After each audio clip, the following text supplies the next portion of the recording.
Holy cow.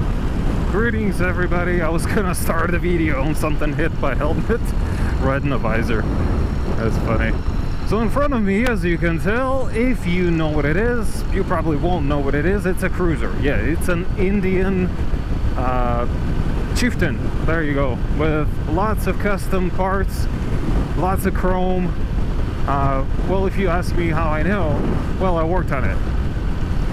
In front of me is Bill, my customer. So he came to me and asked if I could make something that his shifter is more adjustable to where he likes it to be. So I put a plate, what is it, an eighth of an inch thick plate, reinforced steel, that I resprayed so that it doesn't rust, but I'm sure he doesn't ride in the winter or in wet, so it doesn't really matter.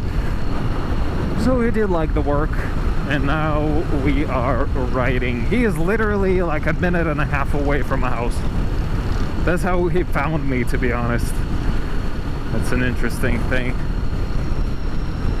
There's another actually gentleman who's coming my way, or at least he contacted me and he told me he's coming my way. He's from Rochester, which is, if you know Minnesota and where I live, it's an hour away from me. So I don't know, there's nothing special about me whatsoever. I have no knowledge of motorcycling, meaning it's not that I don't have knowledge, but rather I don't have formal education. But I do learn lots of things from other people. I do learn things from manuals and by myself. Obviously experience is a big part of it. See, I told Bill to put a personalized license plate because his bike is cool, and not to have a personalized license plate is a crime. So this gentleman contacted me from Rochester. He said he needed brakes to be done, with the clutch cable to be adjusted. It's a 2000 Honda CBR 929RR. So I think it's called Fireblade or Hurricane. I don't remember which one was. The 600 I think was Fireblade, and 1000 was Hurricane. I don't remember. But it doesn't matter. 929cc or close to it. A powerhouse of a bike, probably 150 horses, if not more. But he said the brakes need to be done, the clutch adjusted, tires replaced, and something else, and oil changed. There you go. And I asked him, so why do you think that your brakes need to be replaced? Like, I mean, like the pads. And I asked him how many miles does he have on the bike. He said he couldn't recall because it's been like 2 years he didn't since he rode the last time. Because, you know, if you have like 20,000 or 25,000 miles, it's unlikely that you still have or need brakes.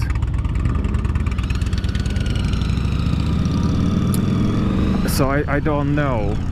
And he said, well, someone told me that it has to be done.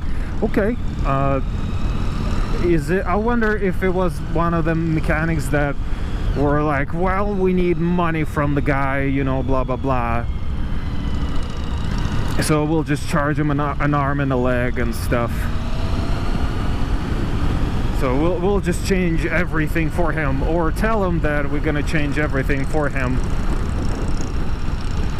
Like sometimes, you know, even when you go through a regular dealer with their mechanics, they'll tell you, like, oh yeah, we did a coolant flush, but they would never touch it even, and they charge like 80 to 100 bucks or even more. I don't know what the job actually worth or costs, but it's not what it's supposed to be. You know, if the bike really needs the work, then I understand.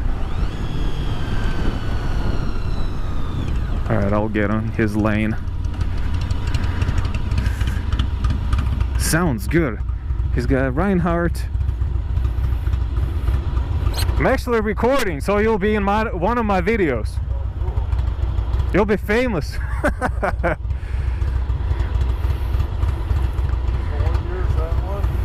1994.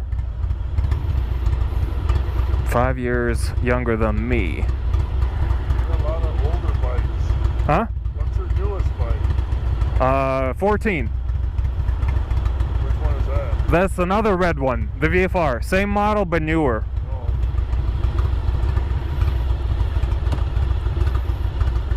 So yeah, lots of things going on. Lots of chrome. Whereas I don't have any chrome. I have Bill lead the way, because he told me that he's gonna go and show me some cool paths that I have probably never experienced. So we'll check them out. So we'll see about that guy from Rochester. I don't know. And the point is, I raised the question, so why are you bringing the bike to me? Oh, Jesus Christ. That was neutral. So why are you bringing the bike to me? Aren't there any mechanics in Rochester? How? Well, here's how he approached me. He saw my Google profile that I put a business on Google that is researchable, and you know, he decided to, well, instead of contacting me through chat, there is a chat function, he decided to come to my house. Not cool. Not cool at all. You know why? Because I didn't put any hours. I would be skeptical going to someone else's house with my stuff, even with a question, because it's America. It's not like in my country when I was growing up, you could come to your buddies, you could come to whoever without invitation.